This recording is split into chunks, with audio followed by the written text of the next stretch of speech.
Welcome to the night bus.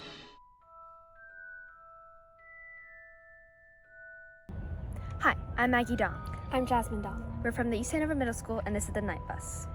First of all, we tried to make our solar car look as much like the real night bus as possible. In the books, the night bus runs on magic, but ours runs on solar energy, which isn't magic, but is a clean, renewable source that comes from the sun's light. Solar panels harness this energy with photovoltaic cells, or PV cells, and turn it into electricity. When the sun hits these cells, it excites electrons, creating direct current, or DC electricity. An inverter then turns that into alternating current, or AC power, the power we use.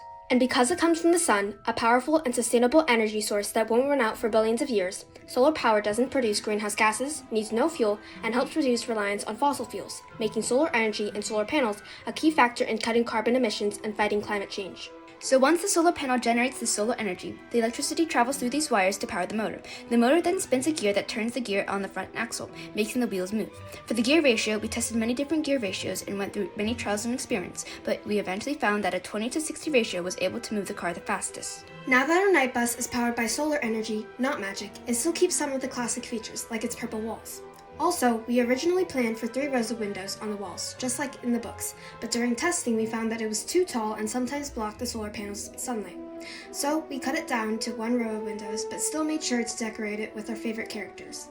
For the walls, we sketched the design on paper with colored pencils. At first, we used just these papers for the walls, but the paper was too flimsy. Then we tried gluing the paper onto recycled cardboard from an Amazon box, but it was too heavy and slowed the bus down. Finally, we upcycled the cardboard from a cereal box, glued the paper onto it, and it was the perfect balance, light yet strong enough for the walls. Now, you'll also notice that the bus has sidewalls, but no front or back. We originally had them, but after testing we found that removing the front and back reduced air resistance, making the car go faster. We've also tilted the solar panel because after observing and researching the sun's movement in the sky, we knew that the sun isn't always directly overhead. It moves across the sky during the day.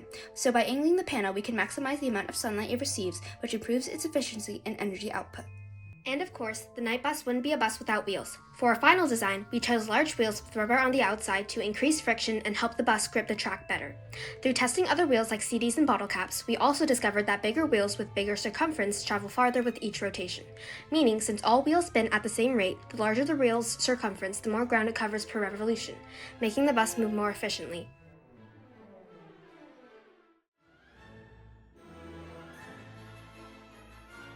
And that concludes the design of the EHMS night bus. So whether you're in the Wizarding World or the Muggle one, This night bus would get you there with no spells, just sunshine.